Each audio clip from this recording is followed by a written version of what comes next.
it took us a while to kind of actually arrange this because you're a busy woman and we had lots of scheduling conflicts and that kind of thing. So I'm so happy that you're here.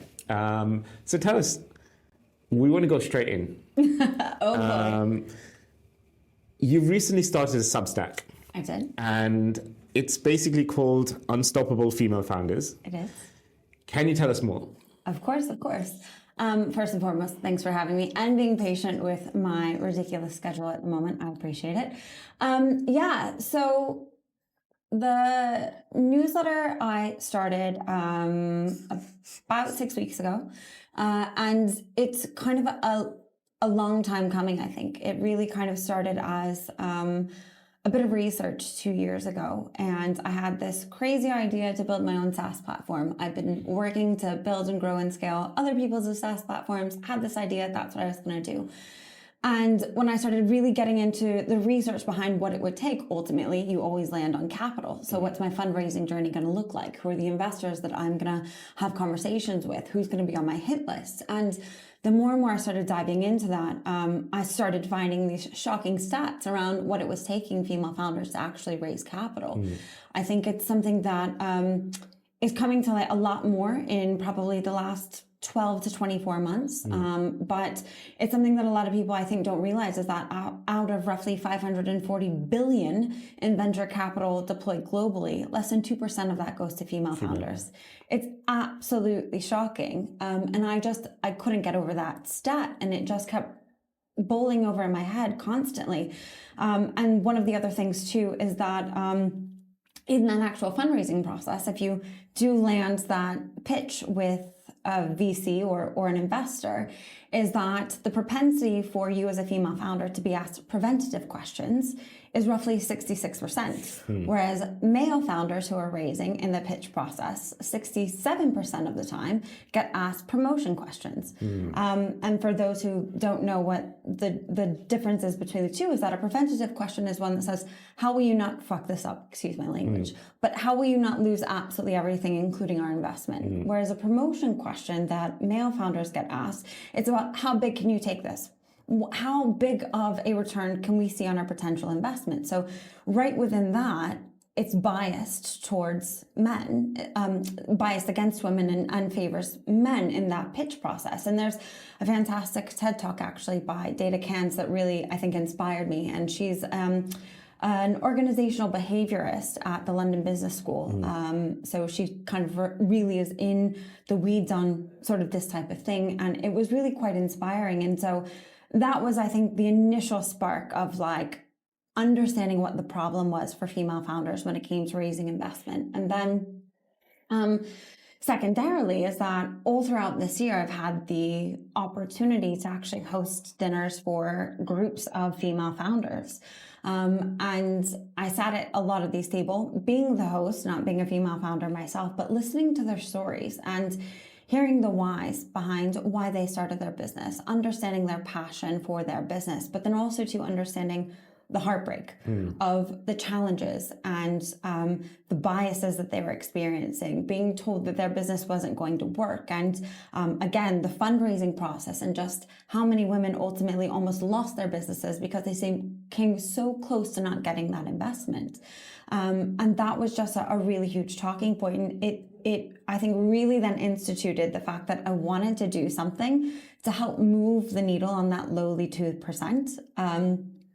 And it only took, I think, more recently for me to really pull the culmination of all of these thoughts together and figure out, all right, what is it that I can do to leverage my own skill sets to be able to build a platform that then empowers and hypes up these female founders and also provides a platform for them to secure, again, more investment for their startups. And I believe that like there's no reason why female founders can't swing for the fences and be just as bold and just as ambitious and have just as much global impact, both financially and from a sustainability and a climate perspective, as male founders who are raising.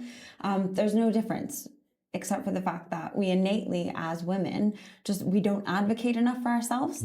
And again, spending my whole life hyping up other team members or friends or female founders, I was like, this is one thing that I know I'm really great at, is helping others realize the potential and what's within them, and really being able to push them outside of their comfort zones to achieve something great. And so I wanted to really bring that all together. And the first piece of it is the Substack and the newsletter, so Unstoppable Female Founders. Next will be actually hosting events, and I really want to like build a digital platform as well for community, for networking, for support. And I think ultimately my goal would be to be able to drop female founders from that name and just call it Unstoppable. I think that the fact we have to even frame ourselves as female founders or female VCs or any minority group, right, have to specify rather than just saying we're founders is a bit of a shame. And I want to, again, get to the point where we have parity, where women can just say, I'm a founder. They don't have to specify that they're a female founder. From a layman's perspective, the question I really wanted to ask you was, from what you're seeing, and also, you know, the fact that this is openly spoken about, and there are lots of advocates who are actually pushing this forward because the statistics are horrendous, especially for a female or a minority in terms of getting funding.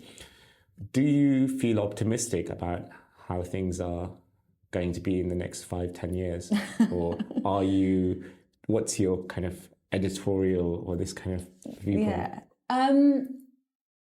I think there are two sides of this coin, and I have two, I think, different trains of thought around it. I think on one hand, it's really disheartening because you're now seeing actually a lot of female venture capitalists lead the space.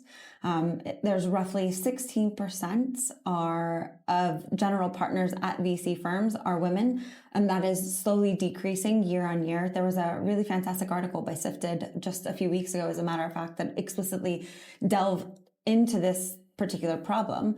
And I think that with more female VCs leaving, I fear that the struggle for female founders to secure capital will also decline. And again, you know, we're human. When the mountain gets tough, like we do have a propensity to sort of like say, is it even worth it? So there's that side of things. But then the forever optimist in me says, I'm completely optimistic about it. I think there are more conversations now than ever before around the need for backing female founders, and not just female founders, but female leaders. You know, you've got the rise of some fantastic organizations like Chief that originated out of New York. You've got All Raise, you've got Albright.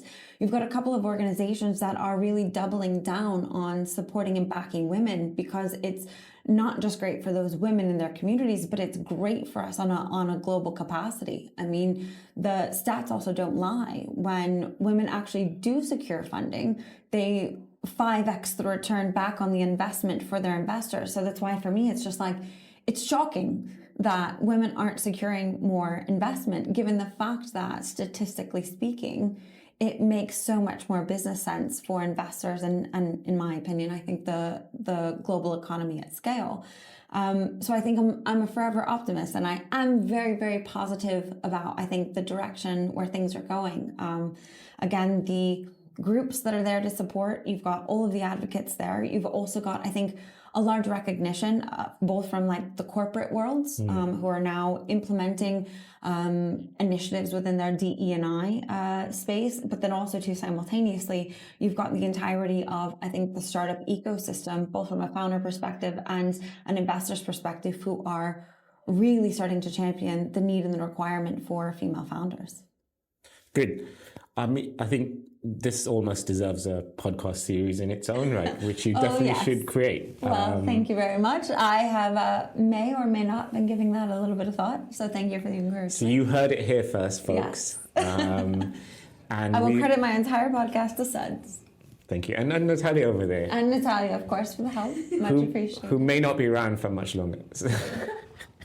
If he doesn't want you, I'll take him. How about that? Take her.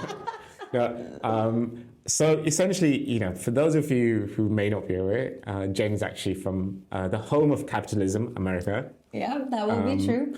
And, you know, so you came to the UK as a marketer, and we want to kind of explore that in more detail, if that's okay with you. Of course. And also, I mean, like, I think one thing I noticed is working with so many different marketing teams and so many different CMOs and digital marketing directors, it's, we're kind of being paid to have our interest in a certain thing and then move on to something, a campaign. It could be a Christmas campaign or a Halloween campaign, and then a Thanksgiving campaign, and then you move on. From the sounds of it, from an objective perspective, you've stumbled upon an idea that kind of, I guess, consumed you to the point where you're actually so passionate about doing something about it. Would that be fair? Or? No, absolutely. And I think this is where my background as a marketer really takes effect, right? Because I have an idea that I'm deeply passionate about, and I now know how to execute it based off of my historical experience of building, growing, and scaling, and more importantly, marketing organizations. And I think that one of the big factors and one of the core focus areas for marketing, especially in today's day and age, at the B2B level anyway, is building communities. And that's essentially what I'm after. So it's leaning into my background, my knowledge, my experience to execute on something that, in my opinion, has or will have great impact on women around me, hopefully on the world around me, but also too, more importantly, I think that I look at it as legacy. I want to be able to sit back one day and say, I built that. I was able to put forward my skill sets in a way that helped amplify, again, the voices and the businesses of these female founders. And I've been called a little bit a psycho for thinking this, or a little bit of, again, narcissistic and overly optimistic. But I truly believe that I have the capabilities of moving the needle on that 2%. And I really deeply, truly believe that, if we empower more women, not only in leadership roles, but female founders, and empower more women to take control of their own personal finances and get into investing, that we have the capabilities of putting more women into government positions that hopefully can advocate and support for better governing laws and regulation that are to the benefit of women and other minority groups. I mean, essentially, I think at one point every human being sees something which is unfair, and if it's within your power to change it, then you should definitely do it. I want to talk to you more about your marketing career. Go on. And we've got a whole series of questions that we want to ask you.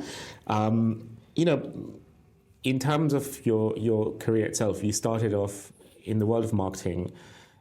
What kind of things have you seen change from when you first started to where it is now? I know we kind of spoke about this before we hit record, but I would love to know more about what you have seen from your personal perspective. Yeah.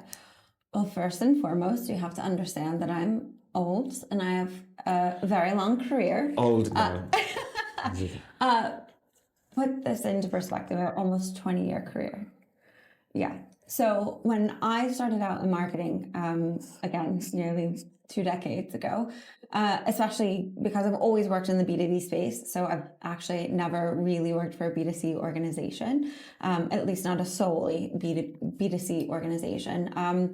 Back in the day, B2B marketers were focused on their email database. They were focused on email, display media buys, affiliate marketing, and some of the basics. And when you take a look at what's happening today, you have so many more B2B brands that are very reminiscent of a B2C brand. They're taking bold risks. They're thinking outside of the box.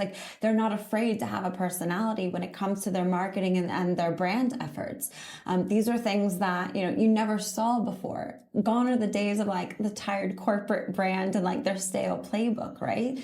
Not to mention, in roughly the last 2 decades, you've had a massive rise in all things Google. You've had obviously the massive rise in social media platforms that were never part of our ecosystem roughly 15 to 20 years ago, right? So we've had to, as marketers, adapt to new technologies in a way that I don't think really any other department has had to, because we've got to make sure that we're staying on top of our existing channels. Plus, we've got to do the research to figure out, what is this new channel? How does it impact my business? How do I interject myself into this channel? That's the rise of Facebook. That's the rise of Instagram. Now we've got TikTok. And with every introduction of new channel, that's a learning process that a marketer has to go through. And these are things that we really weren't hard pressed about back in the day. And now obviously the whole world is talking about AI and the impacts that AI will have. I think that's a conversation that was nowhere on the radar when I started. Now we've got entire marketing teams that are functioning off the back of AI, whether or not it's for efficiency, whether or not that's for actual content or image production, whether or not that's for full-scale strategy creation, right? There is an AI for literally everything inside of the marketing ecosystem. And so I think it's been a really cool journey. It's been fast-paced and it's been really rapid, but I think that in today's day and age, a marketer has to cover so much more ground than what we had to cover back when I started. Now you're thinking about like, all right, well, how do we build purpose into our brand? How do we think about corporate social responsibility? How do we think about growing a community around our brand as opposed to just explicitly selling and marketing our product or our service? So I think that so much has changed within that. And the marketing department, obviously I'm biased, but I think the marketing department has had to really adapt and evolve in a way that I don't think many of the other departments inside of the startup world anyway have really had to tackle. So I guess it's almost becoming harder than ever, but in a good way, because you've not only the minimum requirements, so you've got to have a good product to start with, you've got to have genuine CSR, for example, or you've got to have something which is authentic that people can kind of buy into, I guess. And I guess that kind of leads me to the next one in terms of you've kind of been able to market from North America to the UK to EMEA, and we speak to a lot of marketing managers or marketing directors who are in the same position. What advice would you give to someone who's, I don't know, maybe going from the UK to the US or maybe the other way around? Well, I mean, very simple advice is don't rinse and repeat your playbook. Just because it works here doesn't mean it will work there, and vice versa. And I think that time and time again, you see organizations do that. They make this generalized assumption that just because they speak English on both sides of the pond, that they'll behave the same, or, the buyer or the user will engage the same way. And that's a major misstep because you're not taking into consideration the cultural nuances, both on a personal level, because again, we're constantly marketing to another human as opposed to a business, even in the B2B world. So you've got cultural nuances both at the personal level, but then also too in the professional level. And for, the last few SaaS businesses that I've worked for has been inside of the SEO industry. And this was like one of the major key elements that we figured out very, very quickly is that even though everyone we were essentially marketing and selling into were search engine optimization professionals, the way in which they approached the craft in the US was fundamentally different to the way that they approached the craft in the UK, which then continued to be different in other geolocations across Europe, the Middle East, and the rest of the world, right? So if you're not taking those nuances into consideration, I think you're massively going to trip yourself up and fall. And that doesn't even begin to tackle that a lot of these localized markets, they want to be spoken to in their local language. And it's not a one-for-one translation, right? So there's a major misstep there as well. It's funny too, because being an American that's lived in London for roughly the last 8 years, and then I've continually worked here for probably about 5 years before that, is that you see culturally, Americans are known for being loud and boisterous and pretty out there and flashy and very social individuals. I am guilty of all of those things despite living here for 8 years. But that is reflective inside of advertising in the US. It's loud, it's flashy, it catches your eye, it plays into the ego a little bit, right? Whereas marketing and advertising here in the UK is very, very different. Again, the words and the copy might be in English, but Brits are far more reserved. They're far more conservative in nature. Brits would much rather die, combust, explode, than accidentally make eye contact with another human being on the train, right? So like that just goes to show like the fundamental differences there. And that's why in British advertisements, you see this far more subtle or humble approach that sort of leans into that dry British humor that we all know and love. And so again, they both speak English. We both walk and talk effectively the same way, but we behave differently as users. We are attracted to fundamentally different types of copy, different types of positioning, messaging, etc. So when those things aren't taken into consideration, I think it's just a recipe for disaster. Wow, so that's an amazing answer. Sorry, I'm also very verbose, another trait of Americans, I think. Mic drop at this moment. I want to get more into the kind of things that you've been speaking about online. Yeah, all right. How far back did you go? Because I have some serious rants. We actually wanted to kind of pick out, I think every marketer I've been, a lot of marketing folks I've been speaking to, they have kind of progressed in their career to where they are at the moment. And I think as long as someone is kind of always progressing and growing and getting to their final state, I guess, or wherever they are at the moment, we try to get a feel for what they're like. So I kind of did my research on your posts. Essentially, you mention celebrate the little wins, no matter how small. Can you expand on this and give us some examples if you can?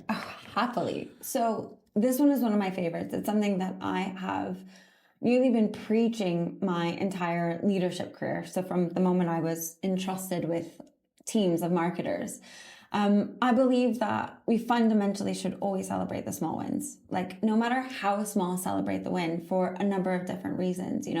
That small win, it starts the ball rolling. It builds momentum. More importantly, it also builds confidence in the person who you're shouting out that small win for. And psychologically, we as individuals, that creates a hit of dopamine when we're shouted out or when we're celebrating that win. And that impacts our motivation. It impacts our energy levels. It impacts the tenacity and the intentions for which we're doing our work. And so that's what I believe, like celebrating the wins, no matter how small, are so fundamentally important when you're in a leadership role. And I was literally just telling somebody the other day, one of the things that I always love doing with my marketing teams is that immediately, first rule of thumb, set up a kudos channel in your Slack. Like that channel should be nothing but you and the wider team shouting each other out for those small wins. There's something also very important about shouting out your team members in a public domain and in a public capacity for their fellow colleagues to see.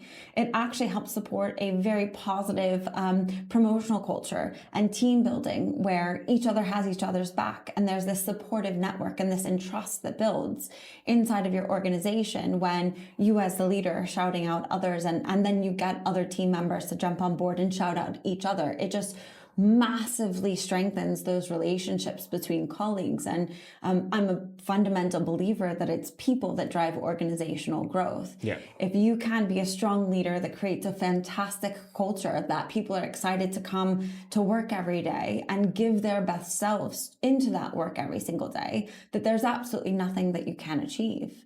And that starts with, again, something as small and what for a lot of people feels insignificant. That's celebrating those small wins collectively and individually. Can you give us an example of a small win that you recently celebrated? What's the first thing that comes to mind? Well, actually, it's just launching my Substack newsletter, if I'm completely honest with you. It's something that I think has been in the back of my head and the back of my mind for a very long time. But, I'm a bit of a perfectionist, so I'll always overthink everything. And I just found every reason to not hit publish. And then I finally hit publish. And I was like, oh, wow, that wasn't so bad now, was it? So for me, it was the small one of just feeling confident enough to hit publish on week 1, and then week 2 and week 3. And now we're going into week 6. Yeah, I've been following your Substack, and I really like the fact that, you have strong opinions and you're not afraid to express them. And that is an understatement, but thank you. And I feel like the world needs more in terms of, thanks. I think if everyone spoke, said what they thought, obviously to an extent, you know, within reason. Within reasons, of course. You know, the world would be more connected, better place, because you are actually walking around with the truth, and you're like, okay, so this is what someone thinks. One very interesting thing you said about celebrating small wins. This is a completely unrelated topic to the genre of this podcast, but I was actually listening to a podcast called where they had invited a divorce lawyer to come in. Oh boy! And he gave tips on how to, you know, kind of pay compliments to your wife or significant other. And his tip was actually, he said, look, you can do this almost straight away. And I was like, oh, this is interesting. He suggested that you leave a post-it note to your wife or your husband on small things that they did really well. So it could be, you made me feel wonderful yesterday when you rang me, or that, you know, and it was there's something there in terms of, we are human beings after all, and this is how the human being operates. These are the kind of things you can do too. So it's so interesting you say that, because I wouldn't call myself an enthusiast, I guess, but I'm massively intrigued by psychology as a marketer, right? So like, why do we do the things that we do? Like, why do users behave in the way that they do? And there is something to be said, and there's a lot of research behind this around just gratitude and appreciation. And think about it. When somebody says, I appreciate you, or I appreciate the thing that you did, it literally lights up your neurons, right? It drops that bit of dopamine, and it makes you feel valued. It makes you feel seen. It makes you feel appreciated. And that's why I say celebrate the small wins, because whether or not it's in your personal life or it's in your professional life, obviously we're talking about marketing in a professional capacity, but it absolutely makes somebody feel valued and seen. And that goes so far in this world. But then also you, as the individual who has given that compliment and shown that gratitude, you also receive a tremendous amount back on a personal capacity.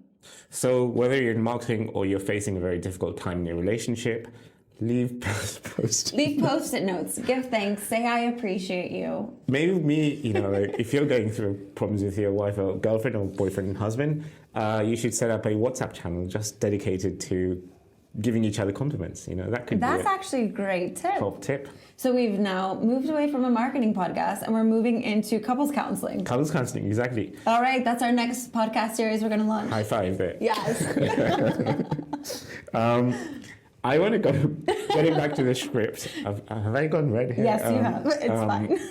It's fine. Firstly, we do appreciate you being here. And I'm humbled, so thank you. And we are grateful you're here. So playing to your gratitude thing. Next up, what makes a great story? This is another one. You have to think all the way back. Like, storytelling is in our DNA as humans.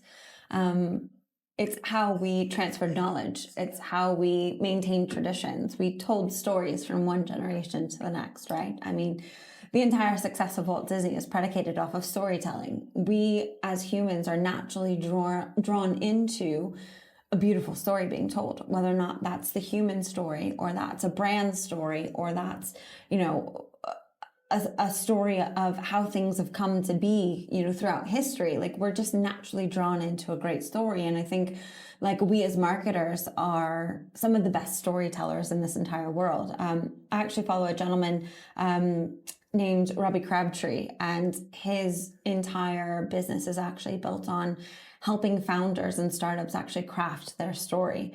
And that's one of the things that I think it is so vitally important, is like being able to be a great storyteller as a marketer. In terms of, you know, if we were to apply this to anyone who's maybe fundraising, you know, what would be how would you use storytelling to raise investment? You know, what are the kind of things storytelling elements that you can include in your pitch deck, for example? And anyone who's watching from, you know, who's trying to raise money, for example. This is a fantastic question, actually, because it's something that recently I also ranted about, as you know, digging through my posts. I wouldn't say you spoke about it from experience. Yeah, you know, I think when it comes to storytelling in the fundraising process, it's very important to that the story is going to be fundamentally different based off of the maturation position that your company is at in their fundraising journey, right? So if you have a very early stage startup that's going for, say, like pre-seed or a seed round, 9 times out of 10 is that they don't have the data and the metrics to be able to prove what they've accomplished to that point in time, right? So that's where storytelling becomes really, really crucial for the founders around why have you built this business? What is driving you? What's the passion behind you building this business? And more importantly, why are you and the founding team the ones to actually bring this business to the world? What is it with your experience, your background, your knowledge, your education that's going to make or allow you to be the individual to be successful solving that problem? And so that's the story that you have to craft in your pitch deck for investors to get them to buy into the reasons why they will or they won't give you that investment. But then when you take a look at a company that's a little bit further down the road in their growth journey, so say a company that's looking to go for like a Series A, B, C, or some of the more significant rounds, these guys have the data, they have the proof points, they can directly say, these are our revenue metrics that we've seen over the last 12, 24, 36 months, however long the company has been in business. They can directly point to these and say, this is how successful we have been, and this is how we're going to be successful in the future. So their story is more of a data-driven story, and the story is then about what we've done as well as what we're going to do next with the investment that we hope that you'll give us. Perfect. In another world, personally, I've worked with a number of startups and first-time founders, from a variety of backgrounds, and often they get so, I have to really kind of coach some people through. Often they get so kind of overwhelmed with features and encryption is the best one because it's 658 gigabytes or terabytes or whatever it may be. Whereas, the thing people care about is, why are you doing this? Yes. What problem are you going to solve for me? So that's something that we definitely have to kind of really try and remind people a lot. The other thing, going back to what we first started talking about, you're passionate about anything and everything to do with the world of investing.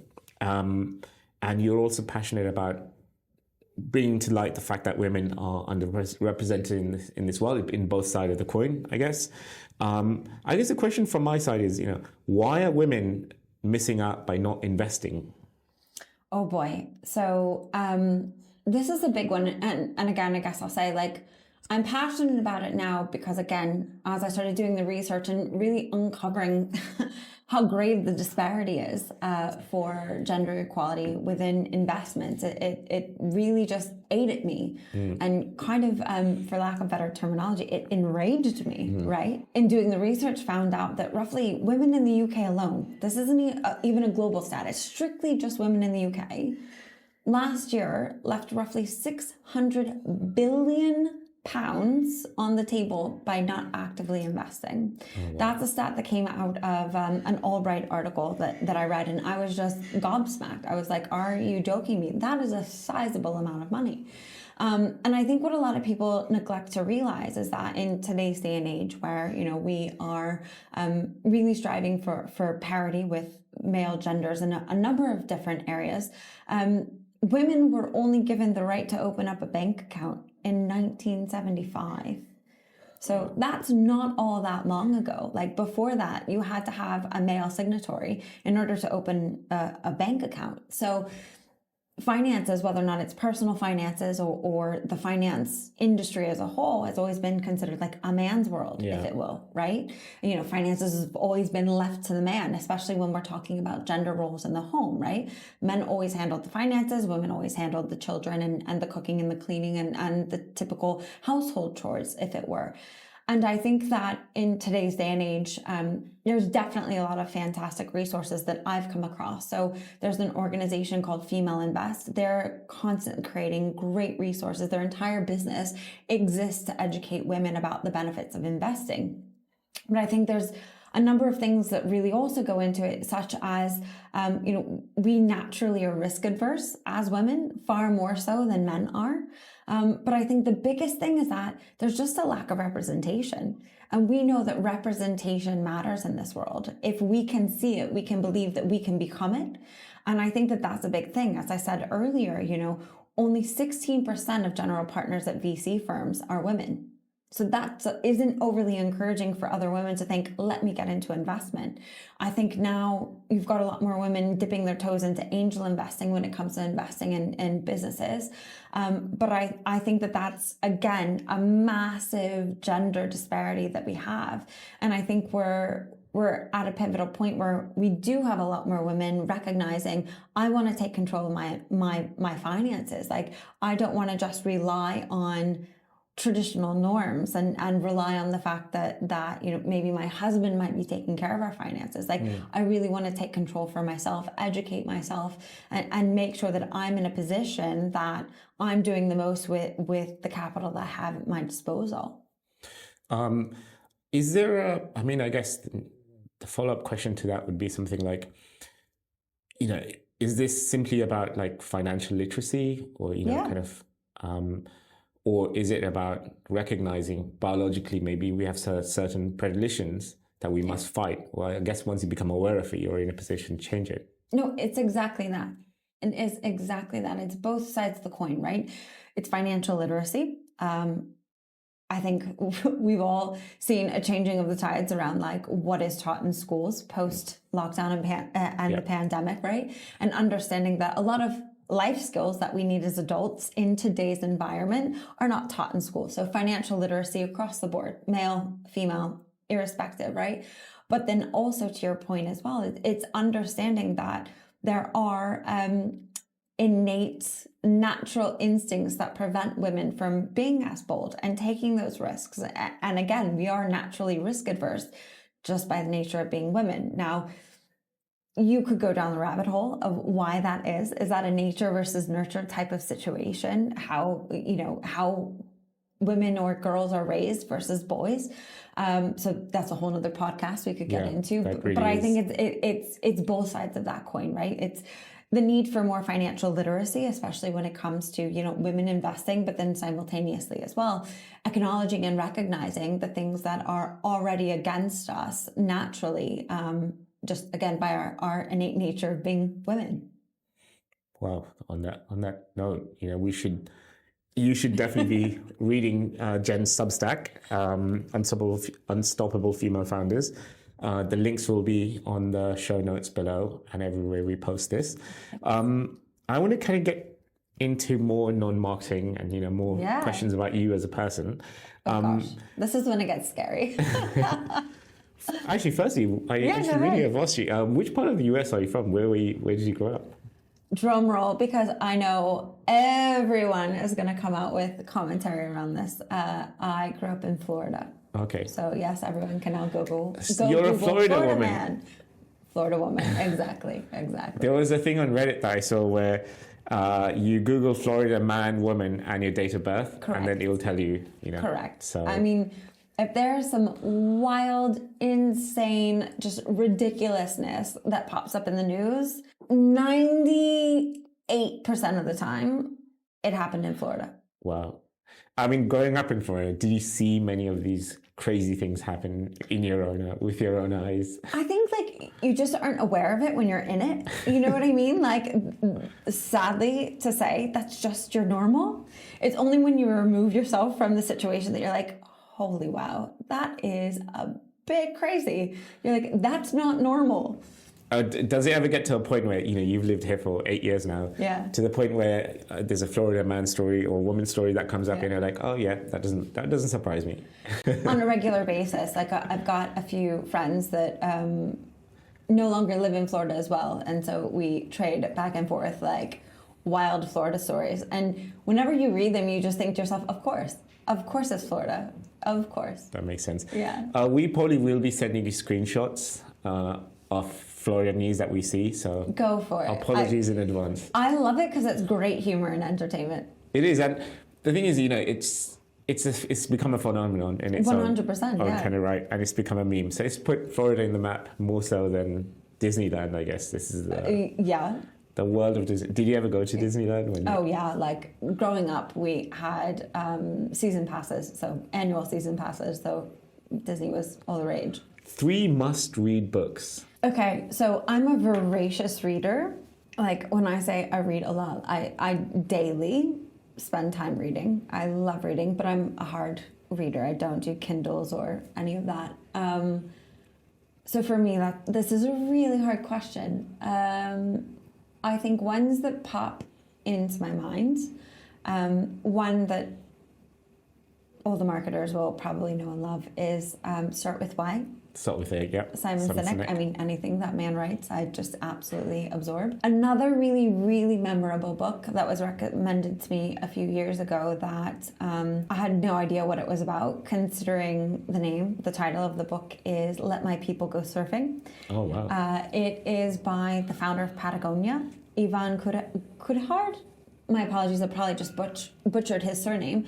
But it's a fantastic story of him starting Patagonia through his love and passion for the great outdoors and climbing. But it's a story about building culture and building culture with passion. So again, as a marketer and somebody who's passionate about building fantastic culture, I just absolutely loved that book. I've recommended it a number of times, bought it for a number of people. And I think if I had to pick a third one, another book that I have probably bought and given away to more members of my team than anything is How Women Rise. How Women Rise. Yeah. And it's a book about, empowering women in the workplace and in their personal lives to just be confident enough to ask for more and push for more and believe that you are capable of more than what society tells you are. So I think it goes without remiss. This is off script now. So don't know what kind of answers we'll get. What are some of your all-time favorite books ever? And you just have to say. Okay, so again, going back to the conversation around storytelling, I love a great story. I also do not read fiction-based books. Like, if it's not a business book and I'm not learning something, I'm just not interested. So yeah, Lord of the Rings, never read it. Harry Potter, never read it, not interested. So the books for me, I think that stand out the most are those are founder stories and brand stories. So Shoe Dog by Phil Knight, it's just a classic. You also have Pour Your Heart Into It by Howard Schultz, the story of Starbucks. Yeah. You have A Ride of a Lifetime by Bob Iger and his journey with Disney. You also have Without Their Permission, which is Reddit founder Alexis Ohanian. So those types, I think, are really probably my absolute favorites. It's funny because Nick Telson, he also mentioned Shoe Dog. Yeah. But there was another, Pete, I think who's season guest number 2, he hated Shoe Dog. Really? So it's kind of contrasting. Sadly, I've actually not, it's in my list, but it's something I've been meaning to read. And the books he mentioned. I could not put it down. I blitzed through the whole book. It was so fantastic. I think I'm going to get it for Christmas, and actually, because it's been in my list for a long time, and I've read a few of the other books you've mentioned. When you mentioned the founder of Patagonia, there was a founder of Tom's, Blake Mike Cozy, I think his name was. And I've been gifted this book a couple of times, and I've given it away to people as well. And it's one of these books that I started at. You kind of hear about his story, how he, buy one, give one away, that kind of thing really chimed with me. Building something that's important and, kind of really giving your life's work to something. Similar to how you kind of came about with the Substack that you're kind of running, I guess. You found a passion that you couldn't kind of not do something about. So it's interesting because, like I've always said, I'm not the ideas person. I'm not the one that comes up with the business idea. I'm the one that helps execute it and bring it to life. When I stumbled upon something that was like, I was so emphatically passionate about it, and when I really assessed my skill sets, my background, the experiences I've had in my personal and professional life, like the culmination of it all was like, I should do this. And, any anybody that you speak to, whether or not it's a founder or it's an investor or anybody who has worked within the startup ecosystem, will say, don't start a business unless you're absolutely passionate about it. The highs will be fantastic, but the lows will be so severe and so significant that if you don't have unwavering passion for the thing that you're building and the problem that you're solving, it won't be worth it, because you'll just give up. Yeah. Again, more topics we should definitely have on your podcast. The next question, this could be non-marketing or business related, but what are 3 must listen to podcasts that you... Oh, that's easy, actually, because there are 3 that I have on constant rotation. One, I highly recommend for anybody who is in B2B marketing, especially. It's the Exit 5 podcast by Dave Gerhardt.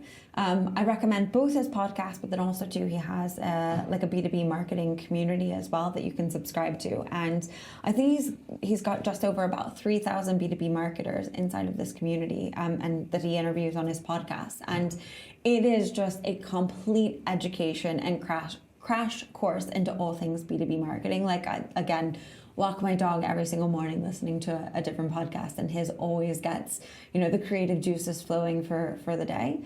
That's the first one. The second one is an obsession of mine, which it's actually called Founders. It's by a gentleman whom is near and dear to me, David Senra. So he's an OG friend from back in Florida. You know David? Oh, very well. Yeah, his brother and I go way back.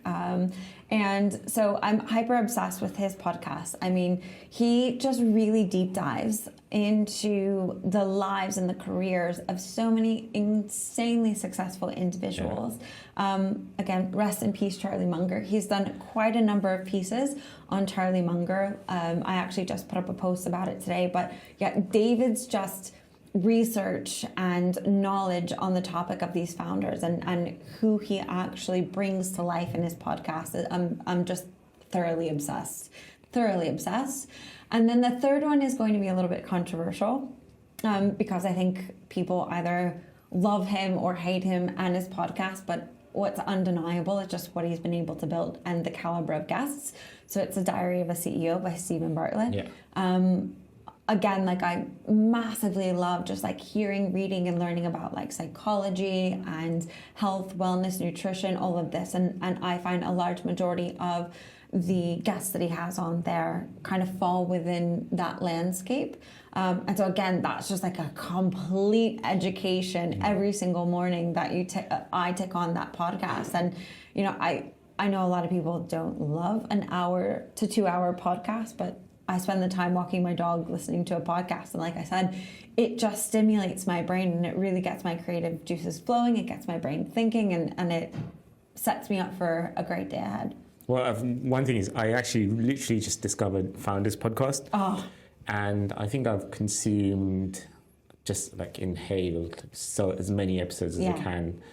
And yeah, for anyone who's who's a book reader, but also is interested in the world of setting up companies and really persevering, and he goes into so much detail about every kind of business that a book that he researches. He goes into depth, and it's probably one of my top 5 podcasts actually. So it's hands down. It's deep. Hands down. Going away from the world of podcasts, what are 3 SaaS tools that you cannot live without? So this has massively changed in sort of the change in trajectory of my career most recently. I would say obviously the number one will come as no surprise, like ChatGPT. Yeah. I don't know anyone, especially in the realm of marketing, who isn't utilizing it, whether that's for ideation or conceptualizing or things like that. So ChatGPT is number one. Number 2, I would probably say, is Whimsical. And Whimsical is like a collaboration tool for teams and individuals for wireframing, for flowcharting, for mapping, and things like that. So again, as I've been thinking about like how big do I build this project, it's been fantastic to just wireframe out ideas and flowcharts and things like that. I've used it for years and years and years. In fact, so many people that have worked with me have been like, are you getting paid? Like, are you an ambassador of Whimsical? Because you talk about it all the time. It's just a fantastic tool. And then the third I would probably say is SparkToro. So that's a fantastic SaaS tool that the legendary OG SEO Rand Fishkin has built. Basically, you can do crazy amounts of audience and customer research, and it really has been very, very beneficial, both in the project that I'm building right now, but then secondarily as well for several of the organizations that I advise. I mean, just really helping them get a better grip on where their customers are playing, what their customers are talking about, where they're learning, where they're consuming their content and information has been massively helpful. Oh, fantastic. Just out of interest, do you actually use SparkToro to come up with topics for what you write about on your Substack? No, because if I did that, my Substack would be incredibly long, and it's already pretty long as it is. I need to figure out how to shorten it, actually. So I haven't actually leveraged it for my own personal stuff just yet, but I will in the future for sure. It's in the cards. Perfect. And it's a tool that I've recently discovered, but I haven't really delved into it. So I'd love to kind of pick your brains about how to absolutely. how to use it, how to get the best out of it. You've mentioned a couple of people on podcasts that you follow, but are there any individuals that you kind of get inspired by? Yes. Let me see right now, probably because she's top of mind. She was my unstoppable female founder last week. Verena Passad. She is an incredible entrepreneur and investor based out of Berlin. And she is literally just a woman who has proven that you can have and do it all.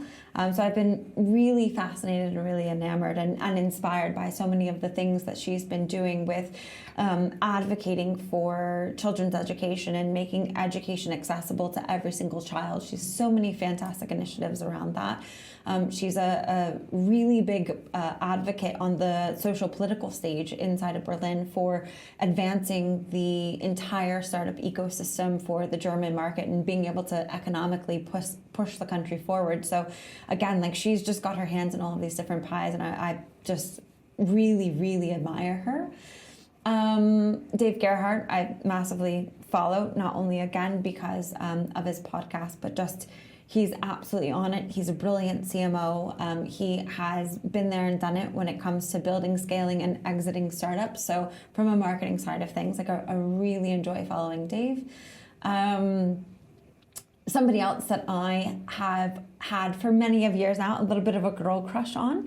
Her name is Brittany Mueller. So she is a brilliant expert in all things machine learning, artificial intelligence, natural language processing, and search engine optimization. Wow. She has just incredibly inspired me, and I've found her and all of the research that she's done wildly fascinating. And then trying to think, like I said, Robbie Crabtree's great with his storytelling. Yep. And then probably the other person that I really follow a lot and read a lot of their content is Justin Welsh with the Saturday Solopreneur. So he's all about helping to empower, inspire, and provide knowledge and tools for other individuals who are wanting to launch a business and kind of go out on their own. I think when I follow you on Twitter, and you kind of repost a lot of your stuff, so that's how I kind of find out about Justin. You know, when you like follow somebody and every single piece of content that they put out, you're just like, I feel so seen. I feel like that tweet or that LinkedIn post or that piece of content was written just for me. I felt like that about Justin for so long, and I think reading his content that inspires people to just take that leap of faith on themselves and launch that business was also, I think, one of the things that kind of inspired me to finally hit that publish button on that Substack. Wow, that's very inspirational. Yeah. Final words that you want to leave are predominantly marketing managers or guests or people who've come in for marriage counseling advice accidentally. I mean, we have covered the gamut. I think, you know, you have worn many different hats in your career, and also from the sounds of it, this is the very, very early beginning of Unstoppable Female Founders. Are there any final words of wisdom or anything that you want to leave our listeners or people who are watching this with?